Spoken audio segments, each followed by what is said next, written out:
I didn't see that coming.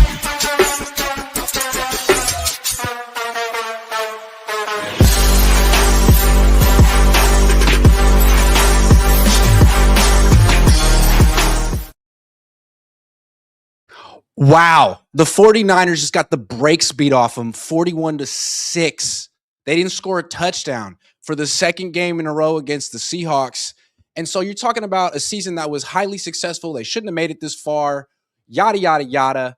But you leave with this awful taste in your mouth because it's not like they lost 13-3 like a couple of weeks ago or 17-13 like week one. They lost 41-6. Every time they face this Seahawks team, it gets worse. And thing about the Seahawks is they play in the same division as the Niners. So they can feel great about what they did or what they got going or this and that, but they got to go through Seattle twice every year. And that's a problem because Mike Macdonald owns Kyle Shanahan. Like, Kyle Shanahan is the most valuable person in the 49ers organization. He gives them a chance to win almost every week against almost any team except for Andy Reid and apparently Mike Macdonald.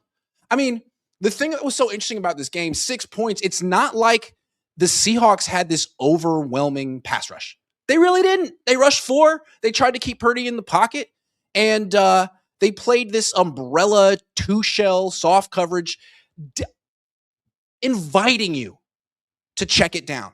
And Kyle Shanahan, who's been in the league for 15 years, whose dad is a freaking encyclopedia of football, who has an incredible network of people he could talk to figure out something that works. This guy is the best coach of the year.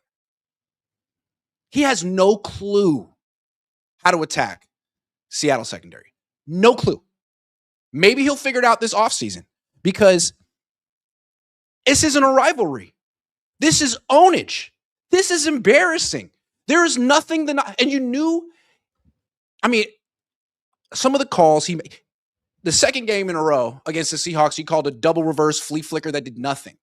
He called a reverse flea flicker that gained a yard. And it's did he choke in this game? I mean, they lost by 1,000,000 points, but it felt like he unraveled, which is what he does when he loses the final game of the season. Like, first drive of the game, it's 4th and 1. He calls a pass. The pass works. They get the first down, but the Seahawks actually called timeout before the play started. It's so loud here that the officials didn't actually get the play blown dead until midway through the play. So, unfortunately for Kyle, he showed Seattle what he ran. And instead of just running the same freaking play, maybe from a different formation, he panicked and called the worst play of his career. I mean, it was only a week ago that him and Clay Kubiak called the best play of their career, that sky bang reverse pass. That was dope. Then in this game, after you got the first down, the first drive of the game, you're only down 7-0. You call a fullback speed option to the short side of the field. And it was predictable. When Kyle Shanahan gets flustered, when something goes not his way, he gets knocked off script, what does he do? He calls some cute stuff for use check.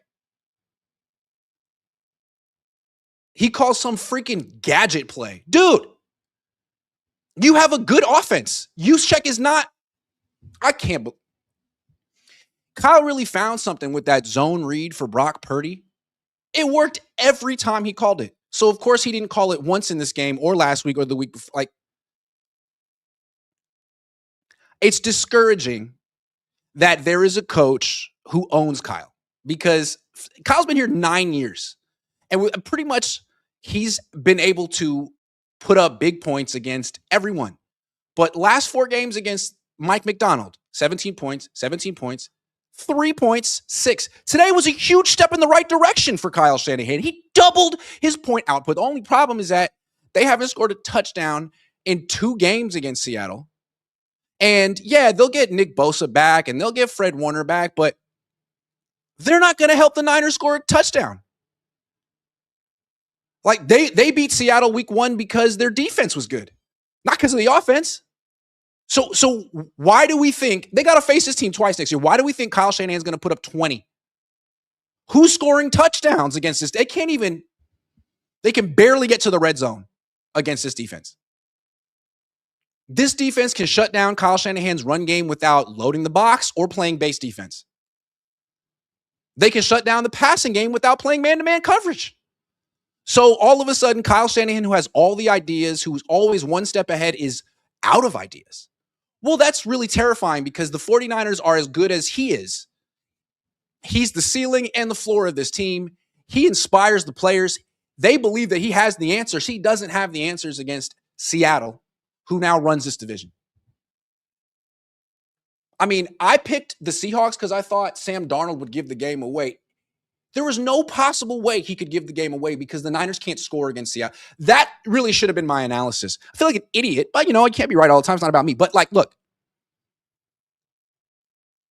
can't pick the Niners to beat the Seahawks until, one, they have an elite defense, which maybe next year, or two, Kyle Shanahan figures out something new and adjusts, evolves. I don't know. Do you feel like Kyle Shanahan's close to figuring out Mike Macdonald? I don't. And that's really scary. It's like this guy's coming off the best season of his career, Kyle Shanahan, but it's like, is he ever going to win a Super Bowl? Is he going to win another NFC West title as long as Mike Macdonald's here? I mean, it doesn't look like Mike Macdonald's going anywhere anytime soon. He's now pretty much the best defensive coach in the league. Seattle loves him. He might win a Super Bowl on the Niners field in a few weeks. You got to deal with this. And the answer isn't speed option to fullback. There was a play in this, first drive of the second half is 3rd and 3. Kyle Shanahan calls a run for Brian Robinson. Man, just punt. And then on the next play, they go for it on 4th and 2, and Purdy gets sacked. But the problem was the run on 3rd and 3. If you're paying your quarterback $53 million a year, why would you? He's like the best third down quarterback in the league. What are you doing? I don't know. It just felt like he loses his cool in big games. First drive of the game, you had the 4th down, they called a timeout, and you unravel. So you go to the use check option? Man, that's the worst call of your career. That's the worst call of your career. First drive. And reminded me of 3 years ago when they were in Philly. At first drive, he should have called a challenge on that catch that wasn't, and he didn't. Because for whatever reason, man, he gets so worked up. I'm not saying he should have won this game, dude, but 6 points? That's awful. You should have done better than that. No excuse to get beaten by what they get.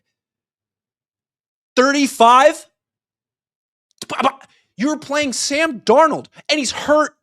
He had a Toradol shot. He made some nice throws in this game, but he didn't have to do it.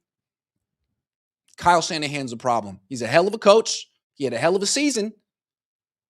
But, I mean, isn't this sort of the situation that Jim Harbaugh was in with the Niners? Won a lot, good coach, but ultimately was owned by Pete Carroll and the Seahawks. And the Niners felt like, well, what's the point of sticking with the second best coach in the NFC West? We're always going to be the second best team in the NFC with Jim Harbaugh. So they moved on. They brought in 2 of the wrong people, but they got Kyle, and they like Kyle because he's been so good against Seattle and in the division, but not in the last 2 years. And he couldn't do anything against Macdonald when Macdonald was in Baltimore. So this is a big problem. It's only on the only person who can fix it is Kyle. Maybe his dad can help him. Maybe Gary Kubiak can help him. Maybe he can get someone to replace Clay Kubiak. Robert Saleh was just as bad as Kyle Shanahan, though. And Robert Saleh, man, I feel Robert Saleh messed up. Because at least with Kyle, it's well, I didn't have my tight end, and my running back's a little old, and my offensive line, and he built that offense, but there were some excuses. Saleh has excuses. He's missing players too, but you kind of just held this team to 13 points 2 weeks ago with the same players. 2 weeks later, it's 41. Now, 7 of those points came on a kick return. So we'll just put 34 on this defense. Still, 13 2 weeks ago, 34 here. What was different? Now, I can't say that it's for sure the fact that he had 2 head coaching interviews Thursday night and 2 more tomorrow? I can't say for sure. I mean, Clint Kubiak had interviews as well to prepare for. He seemed quite prepared in this game, but it's a bad look to have the worst performance of your season in the biggest game of the season. Because that's the interview. That's the audition. Who cares what you told them? What you told Arizona and Miami? What you're going to do? Like, this is what you did. You made Clint Kubiak look great, though. Like, he's definitely going to become a head coach. And maybe that's a good thing that, maybe he was doing it just to help. I mean, maybe he was playing 4D chess. Like, hey, if I have a bad game here, then I'll be back. No, I don't think so. I think he wants to be a head coach. And I think it's too bad that the NFL sets it up this way, that you kind of have to do these interviews, but it's also too bad that he did 2 before the game, because he can't live that down. That'll follow him the rest of his career. And we'll be thinking about that the rest of the offseason. Maybe the Niners don't give up 34 points on defense. Maybe they could actually stop because he knew he needed to make adjustments. What he did last time against the Seahawks, whose offense is they don't try to do a whole lot. They want to run the ball and, take the game out of Darnold's hands. That's what they want to do. And you let him do that 2 weeks ago, and you let him do it today. There were no meaningful adjustments. And in retrospect, why would there be, dude? You were thinking about Miami and Arizona and Tennessee and Baltimore. So it's no surprise that the Seahawks did the same thing to you. You're the only team that they can run the ball against. Kenneth Walker looks like Bo Jackson against you. This is a bad running team. They average 4.1 yards per carry. And what's crazy is you shut down Saquon Barkley, you shut down Jonathan Taylor, but you can't stop Kenneth Walker. Why? You focus on Arizona? It's a bitter pill to swallow. And you know what? Here's the thing. Let's say Saleh comes back next year because he was so bad in this game that teams that might have been interested in him aren't anymore. Comes back next year, gets Bosa back, gets Warner back, gets Mykel Williams back. Really has a good year. He's a good coach. The Niners go to the playoffs. Guess what's going to happen again? He'll take hella interviews. So he's kind of a gift and a curse. He's a great coach. He makes the team way better. But when you really need him to be at his best, he's thinking about the next job. Maybe that's just the reality of the NFL. Either you're going to have some terrible coach's friend like Nick Sorensen or some ambitious coordinator, glorified coordinator who really is more of a head coach who's got one foot out the door. So I was curious to see if his diverted attention would manifest itself in this game. It looked like it did. Not a great day for anyone, and he has to own that, Robert Saleh. He has excuses, but he was bad. Now let's talk quarterback. Brock Purdy was interesting in this game.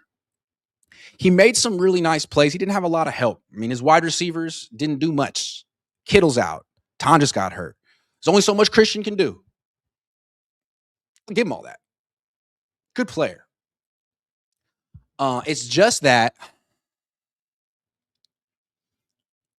he turned the ball over twice. Not Darnold. If Darnold had turned the ball over twice and lost and scored 6 points, they'd run him out of Seattle. And the whole world would make fun of him. He'd be a punchline. But Brock, he means well. He's a swell guy. So the interception came on first down. That's a Brock Purdy special. And how did he do it? Holding the ball, running around, trying to make a play, forcing it over the middle to a non-receiver in Luke Farrell. After the game, we asked Brock Purdy, like, why do they own you? Why does your offense struggle so much against this defense? And he's like, they just force you to check it down. You can't be greedy. You got to be patient. You got to keep checking it down. You got to keep taking those 6 to 7 yard gains. He says it, but he doesn't do it. He didn't play like that in this game.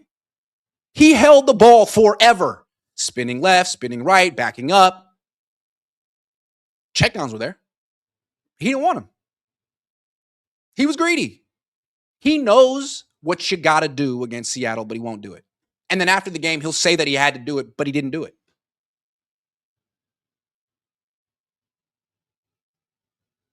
And he's been doing this against Seattle. He ran for more than 400 yards behind the line of scrimmage. And it wasn't because he was under pressure. That's what disappointed me the most from Brock Purdy. People be like, oh man, he was under siege. No, he wasn't. No, he was not. The pass rush today was fine from Seattle. They rushed 4. They tried to contain him in the pocket. He held the ball forever. Now, guys weren't getting open. But if you could see it, you'll watch the coach's tape from up here. Every play, dude. Christian, use check. Get the ball out of your hand. But he doesn't want to do that.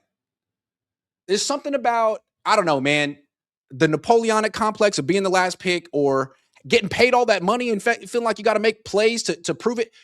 If he keeps playing like this, he's never going to score 20 points against Seattle. Maybe he'll beat him because Nick Bosa does something.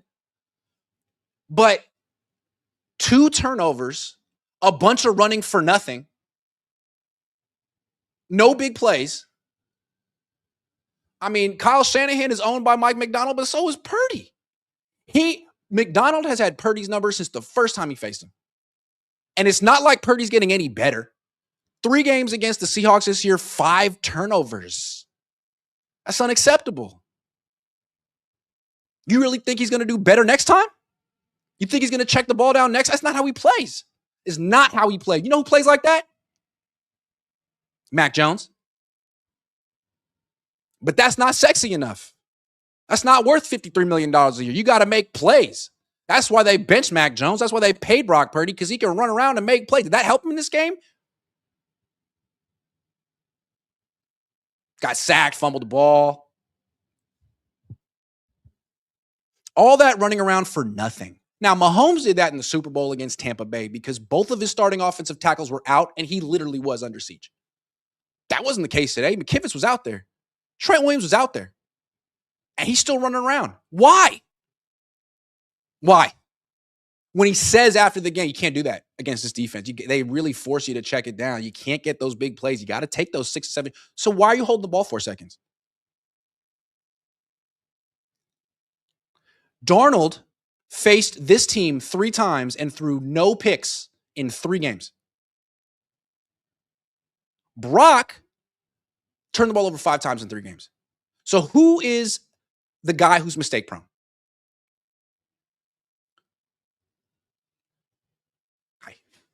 Hi there. Hi. Oh, I'm sorry. I do this on the road everywhere. I'll get out. I'm sorry about that. Okay. Okay, I'm coming out. I got to go to another booth. Security needs me to come out. All right. Why don't we just pick the whole thing up and go? How about that? Picking the whole thing up and going. She's going to tase me, so I don't want that. Hold on. Put this in here. Is this ridiculous? Kind of. Here we go. I'm moving. I don't think they like me in Seattle. Have no hand. Hey, lady, could you help me? No, she forgot about me. Okay. All right. Hey, help! No, that's not going to work. No. This is the best part of the show. Hey, how you doing? Hi, how you doing? What's up? Hi. Is there somewhere else I could stream? Yeah, but Thank you. I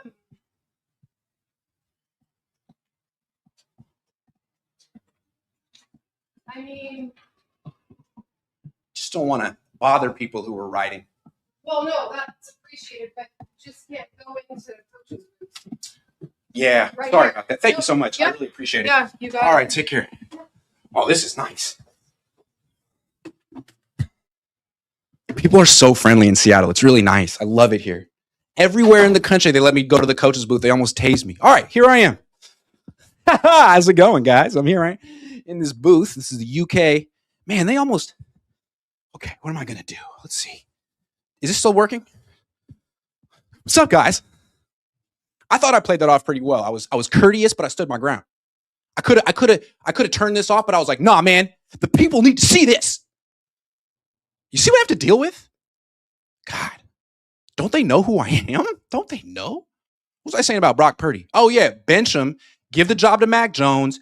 Trade him for 3 first-round. No, I didn't say that. I'm not saying that Mac Jones would have won this game because he wouldn't have. He absolutely would not have won this game. But he might not have turned the ball over twice. He might have scored more than 6 points. I'm not trying to start a quarterback controversy. Who cares? But Brock, you can't do this. He played worse in this game than Jimmy Garoppolo ever played in a playoff game. I don't care that you did 18 pirouettes and ran for 400 yards that didn't count. You turned the ball over twice. You scored 6 points. I don't care. You didn't have George Kittle. I don't care that their defense is good. You got to be way better. You can't be the guy making mistakes. I was supposed to be Darnold, but it was you. Terrible. Man, I was cooking until that late. Now I feel terrible. I don't want to be in this room. My stuff is over there. You think I'm going to get my stuff back? Probably not. Threw me off. Why'd she do that to me? They win one game against the Niners. You start acting bougie. Niners should have won. Damn. At least I didn't end the stream, though. Okay, let's talk John Lynch. All right. Can't just be in a coach's booth. I do it every time in every stadium. Man, Seattle. And they don't even tell you that you're given a 20% tip. I don't like Seattle anymore. I'm over Seattle. I like Sam Darnold, though. Okay, John Lynch. So here's the thing, right? The Niners, big offseason. Going to have to draft well. One of their top executives, Josh Williams, getting looks around the league, probably going to leave. Who would you rather keep? John Lynch or Josh Williams? The Niners are not good at drafting, and it doesn't seem like John Lynch has much to offer in that capacity. So would it be better for the team to lose another up-and-coming young personnel guy who's been dedicating his whole professional career to scouting and player personnel, or keep John? Such a critical offseason where they have to nail this draft. And I don't know, did they nail the last one? I mean, maybe. We'll see what Micah Williams does. We'll see what Ricky Pearsall does. They have a lot to prove still. They got to get this right. And they're going to be losing more personnel guys that the rest of the league seem to want. If John Lynch were a free agent, do you think anyone would want him? What does he bring to the table? I wonder if they're going to ask him to move on, or are they going to keep losing people in their front office? I don't know. But I feel like this is I feel like they're going to keep John Lynch and lose Josh Williams, just like they lost Adam Peters. Adam Peters isn't tearing it up, but at a certain point, John Lynch is going to be out of people to help him. And the only guy who can help him will be Kyle Shanahan, who, might be worse than him at picking players. So it's going to be interesting to see what the Niners do with John Lynch in particular this offseason. Let's talk next season. It was funny, like, after the game, asking play, like, it was just very much like someone asked Brock Purdy, hey, are you confident this team can win the Super Bowl next year? Brock said, 100%, 100%. So I said, why? Why are you so confident this team can win a Super Bowl next year, given how the season ended? And he was like, oh, I just believe in these guys. I just believe in these guys. Uh-huh. And then I asked Trent, same question. Seems like this defense kind of owns your offense. What makes you feel like you can break through next year? And he's like, well, we beat them week 1. Yeah, you scored 17 points week 1. I'm talking about your offense, not your team. Your team can beat Seattle if you hold them to 13 points. Well, now you lost to them when you held them 13 points. But your team can beat Seattle. You have. You can't score 20 against them. And he's like, well, we'll get players back next year. Not on offense. Guess what, Trent? Guess who's not coming back next year? George Kittle. Maybe he'll come back at some point, but not right away. And what's he going to be when he comes back? Then there's Christian. What an incredible season by Christian McCaffrey. 29 years old, one of the best seasons from a 29-year-old running back I can remember. Just the Iron Man of the team in the league. What did he have this year? 450 touches? So the Niners could lose in the divisional round of the playoffs? I mean, hey, legendary. But what's that going to do to him next year? Go back and look at Christian McCaffrey's history. When he touches the ball this many times in a season, what's he do the next season? He doesn't play. Any running back is like that. If you make the dude empty the tank, probably next year he's not going to have anything left. So good thing Jordan James looked good. I wanted to bring this up with Kyle earlier. All year, he does this so much. You have backups aren't playing, and you're like, man, that guy must suck. He must be a bust. Then he gets an opportunity and looks good. It's like, Kyle, do you really think you can judge these guys in practice? How do you judge a running back in practice? There's no tackling. Did you think Jordan James wasn't good, or did you just not care to find out because he's a rookie? I don't know with Kyle. Like, did you just have the wrong impression, or do you not care? Jordan James looked really good. Brian Robinson has not been good all year. Christian McCaffrey's been struggling, hasn't been efficient. They needed a change of pace guy. Looked like it could have been Jordan James, but we didn't get to see. He had his first carry of his career in the play. Come on, man. Come on, man. That ain't it. So now, yeah, like you get Bosa back. You get Warner back. But Christian, what are you going to get from him next year? What are you going to get from Trent next year? The schedule's going to be tougher next year. Seattle isn't going anywhere. They'll probably be better. You have no answer. The quarterback can't do anything against that defense. The play caller can't find anything that works against that defense. So why is next season going to be better? It might be. Doesn't mean this season was a failure. It was a successful season. But just because 2025 was just because the Niners exceeded people's expectations in 2025 doesn't mean that they're going to win the Super Bowl next year or even be good. We'll see about that. We'll see about that. Because there's one more thing. There's that pesky little substation next to the field. And it's an interesting story because it won't go away. And it's also interesting because no one knows really anything about it. It's a political issue. If you're left-leaning, you think it's horse manure. If you're right-leaning, you think it's compelling. I don't lean. I'm not political. So I just think it's an interesting thing. And I think it's a big problem for the 49ers because it looks like there could be some correlation here. The Niners have had crazy injury issues since 2014, and they've found no solutions. They can't figure out why. Well, here's one little variable you haven't accounted for. This massive substation. And can you prove that it has an impact on these players' ligaments and stuff? No. Can you prove it doesn't?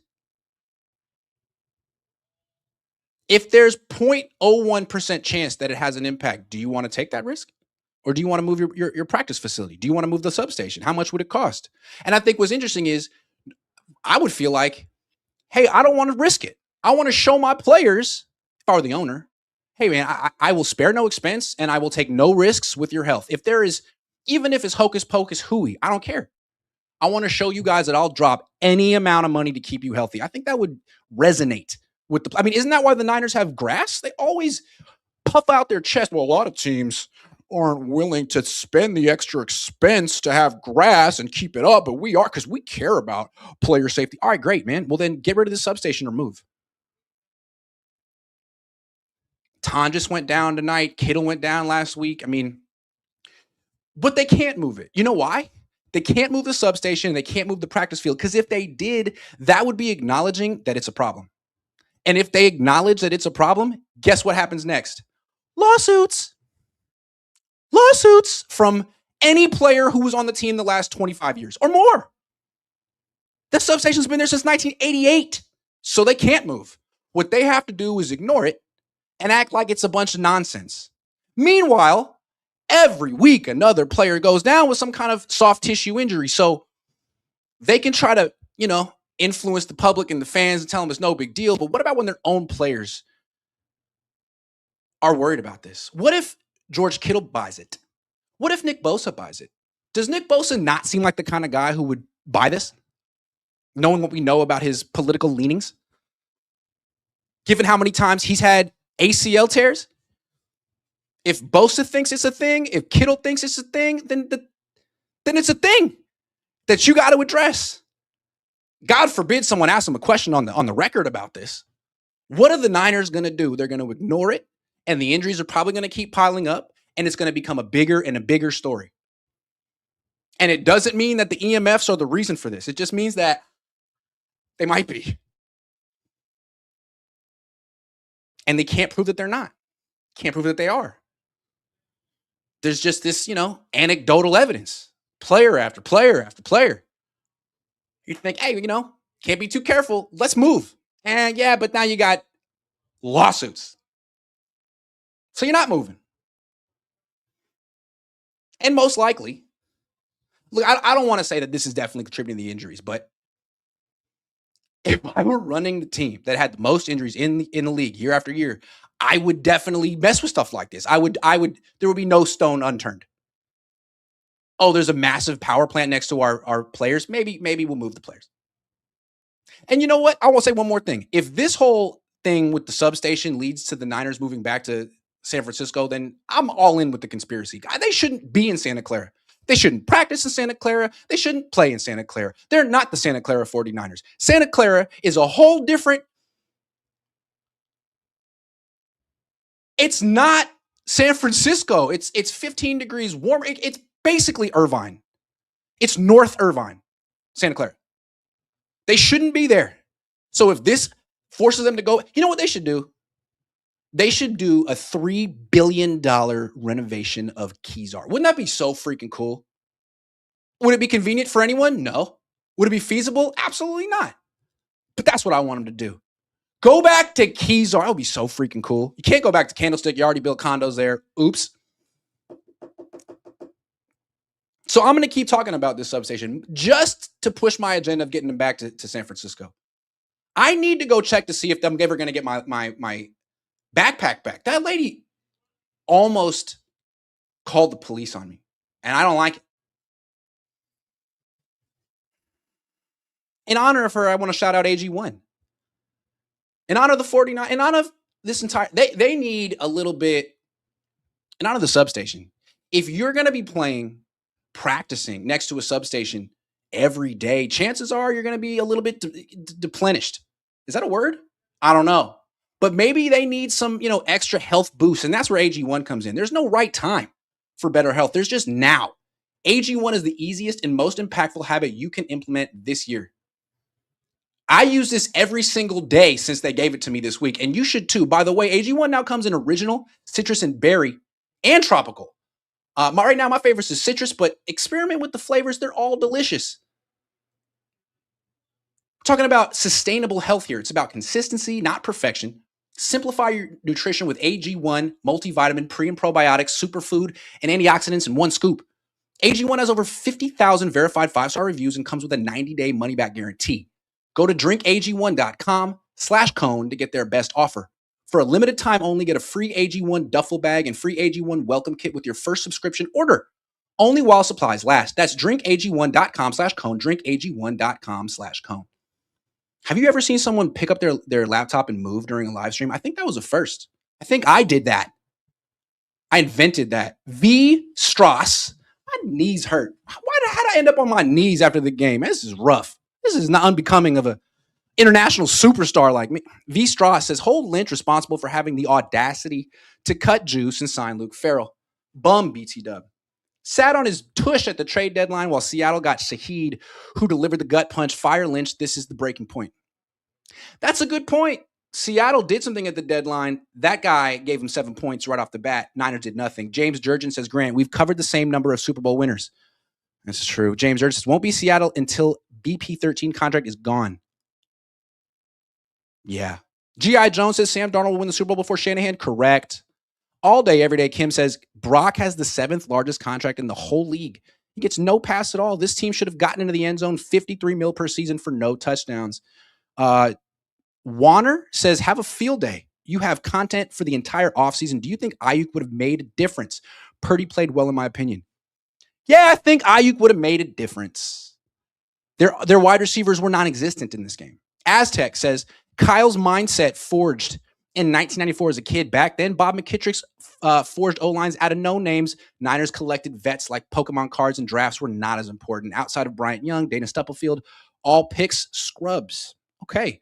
Niner Fisherman says, agreed, G. Bad optics for Saleh. Don't agree with playing Winners over Wallow. Winners was awful. Lomer Boy says, bang, bang, wine, go Hawks. Love you, Grant. You a real one. Frisco Shill says, Purdy's play against McDonald has improved. Kyle's calls continue to be terrible playing McDonald. Kyle doesn't play rookies on offense or develop his roster. What makes Kyle a genius? Okay, I'm not going to argue with you about Kyle, but how did Purdy play better? He keeps turning the ball over against his team. How did he play better? Because he ran around more? You got to check it down against his team. He says it. He won't do it. So I don't know that he played better. Graham Adair says, you're right, Lombardi does need help if he's comparing this team to the 1986 Niners. He wasn't even alive in 1986. What the he wasn't.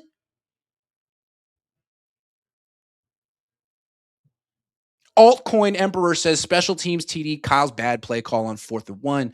Tom just fumbled. Pearsall not surviving the ground. Took all momentum in the first half. At that point, the game was out of reach. That and the Seahawks being way better than the Niners. Chris Shams says, the Niners owner doesn't own well, the coach doesn't coach well, and the coordinators don't coordinate well. System-wide failure. Bang, bang. Aztec says, Kyle must be held accountable. Has an allergic reaction to playing rooks. As in 94, thinks he can make lemonade out of lemons on O-line. Name me the hits in the first round.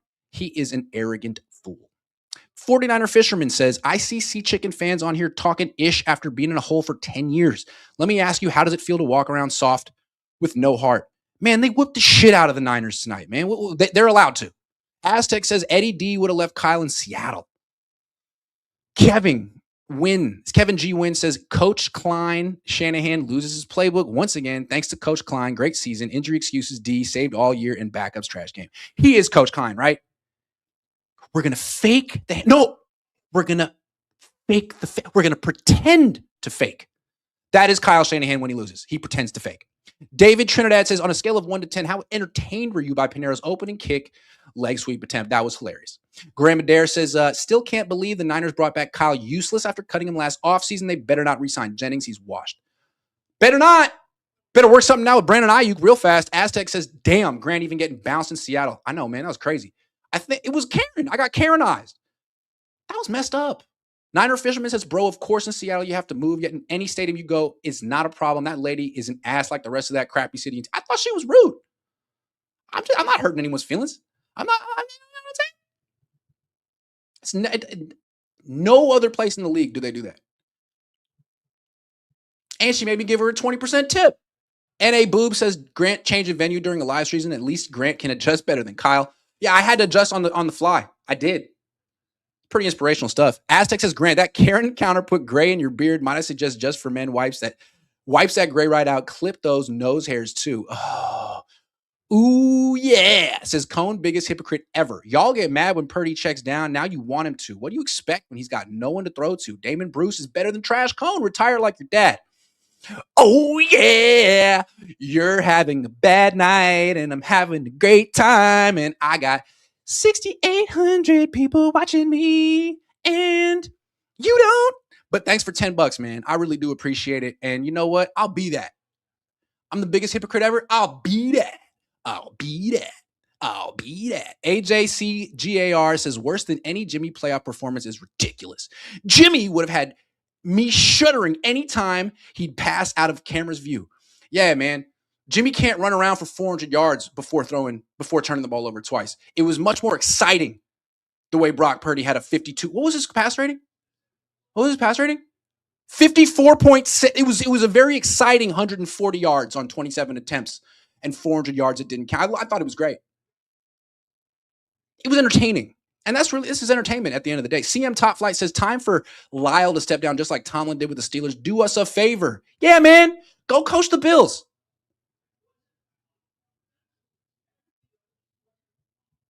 Cyber Radio says, it came out today that the Niners originally intended for the city to move.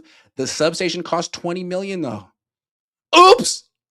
Golden State, that's a smoking gun right there. Golden State says, just don't be the Warriors. Bill Walsh, trade these guys. Be the next OKC scout needs to change. It's too late, baby. Who they trade? Kittle? Christian? Trent? Emmy says, Grant, we love you. All three NFC teams were high power, and you were missing half your team. We have the the offensive player of the year, MVPs. You were rolling out fifth stringers off the street. Only one team wins. Too bad. We will be celebrating in your hood. Okay, Jonathan Briggs says, you did a great job this year, Grant. I appreciate you. Mystery Mike says, did the Niners pay the wrong quarterback sweep the leg? I mean, Look, Darnold is never going to run for 400 yards behind the line of scrimmage, but he might win a Super Bowl. And I don't know that Brock's going to do that. I hate Seattle so much, man. Internet doesn't even work in the city, dude. It just rains. Now, I like Seattle, but now I like Seattle. Niner Fisherman says, haha, you love the substation. Dude, we need to stop with the different way of training. We do that, the entire NFL recognizes and get rid of staff. Isaiah Sanchez says, substation, isn't that political? I'm left-leaning, people intrigued by it. I know left-leaning people intrigued by it. Definitely should look into it. Even the soccer field next to it might be better.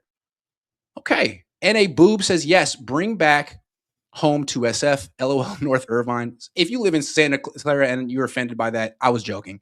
Golden State says, best stadium idea would be Alcatraz. Actually, what about Treasure Island? And you could put like a BART stop there. It'd be dope. G Boy says, move to the Oakland Coliseum site or GG Fields. You could move to Harbor Bay where the Raiders had their facility. It's nice and it's close to my house, which would make me happy. Cyber Radio says, rebuild Candlestick. The land is still mostly empty. Enough room to build a stadium. Just saying. Yeah, I mean, yeah. West 1K says, Lynch has to go or Kyle, 10 years of this is insane. Yeah, someone's got to go. Spotted Striper says, Grant, what does AG1 taste like? Delicious. Tastes like citrus or berry or tropical, but it's green. SF Legacy says, I think they'll finally invest in the O-line this offseason or change it. No, they're not going to invest in the offensive line. They're not going to change the conditioning staff. They're not going to do anything about the substation, but it's going to be great next year. They're going to beat the Seahawks. JYAP Traz says, hey, Grant, wild how Seattle seems to know every Niners play. Do you think there's any Kubiak to Kubiak insight between our OC and theirs? No. You think Kubiak's giving all the secrets to his brother? Gojira Von Jink says, Jesse talking about a rebuild only with the new GM.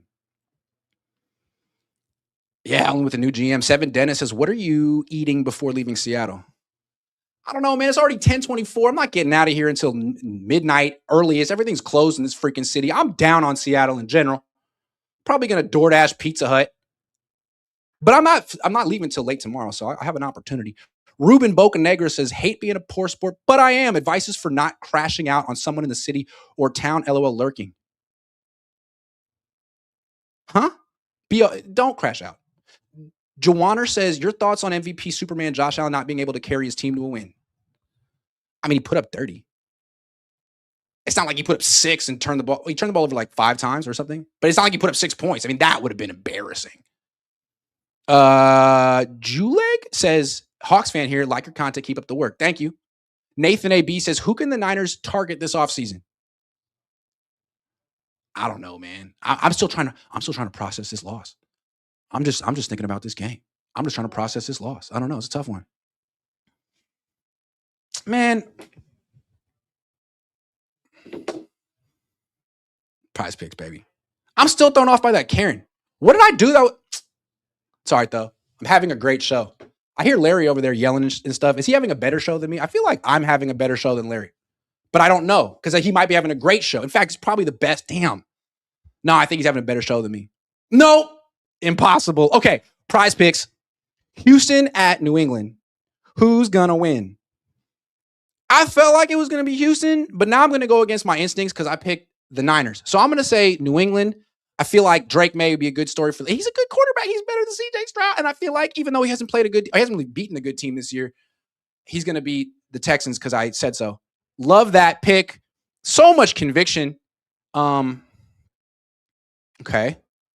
Let's go back to the board. Chicago and the Rams. I'm going to pick Chicago because I feel like there's something broken with the Rams and I don't know what it is. But they had too much trouble with Carolina. So I'm going to do that. Those are my 2 picks for tomorrow. And then are there any culture picks I want to put out there? They're going to talk about wind. No, they're not going to say the words wind. I love that. $20 to win 333. Those are my picks. Make some yourself. Download Prize Picks. Use promo code Cohn, COHN. Play $5, get $50 instantly in the lineups when you use my promo code. Luis says this Niners team was the greatest injury-riddled team of all time. Maybe. You know the thing about teams that lose in the divisional round of the playoffs? No one remembers them. Remember how we were talking about this team would have like a Hollywood, like a movie? Nah, it won't. Because people don't watch movies about teams that lose in the divisional round of the playoffs. Good story. We'll remember it. You'll remember it. But ultimately, it was a hell of a season, and who knows? They might have won the Super Bowl this year, but they got owned by Seattle. Flat out. They beat the Rams. They beat Seattle once, but their offense can't. I mean, you gave up a lot of points to Seattle in this game, but the real takeaway to me isn't Saleh. It's not the defense. It's the fact that this offense can't do anything against that defense.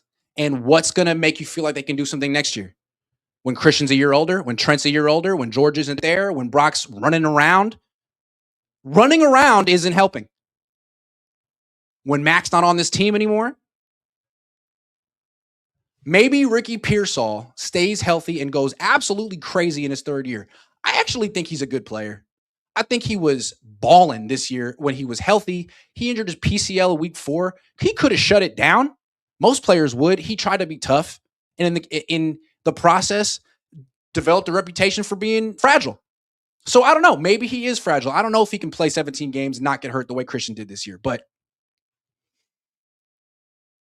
he'll be important to them next year. But what do they need next year? They need Ricky to be great and another wide receiver. Not Juwan. It's not going to be Ayuk. They need at least one tight end. They probably need another running back, although Jordan James looked impressive, although we don't know. It's been one freaking game. They need an offensive line. They need a defensive line, although their offensive line wasn't that bad in this game. They definitely need a wide receiver. They definitely need defensive alignment. Jimmy G in his living room yelling, "Your plays suck, man." He's laughing. He's probably toasting to that one. Juwaner says, do you enjoy a crying quarterback at the podium? Was that Josh Allen? I've never covered a crying quarterback at the podium. S2 Bling says, just got here. When I saw that run to Juice on 4th and 1, I knew it was over. How was Seattle in the atmosphere in the stadium? It's always a great atmosphere here. This might be the best stadium in football. This one or Green Bay. Gen Z is lady says, what's greater, the talent level gap between Darnold and Purdy, or Purdy and the elite quarterback Allen, Burrow, Mahomes, Jackson? Was there a talent gap between Purdy and Darnold tonight? Again, Purdy's much better at running around behind the line of scrimmage than Darnold, but Purdy's also better at turning the ball over than Darnold, so I don't know. V. Strauss says, thanks for the year, Grant. You're the best, man. Thank you, man.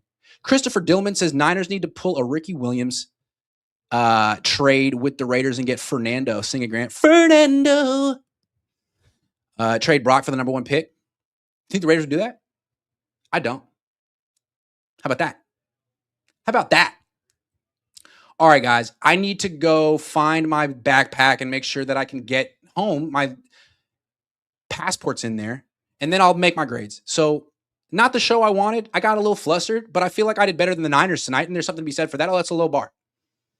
But I'll be back tomorrow with my dad around 11 in the morning. I'm still going to be here. He'll be at home, and we'll do a postmortem on this season. And he'll have a much more, mature, nuanced take than me.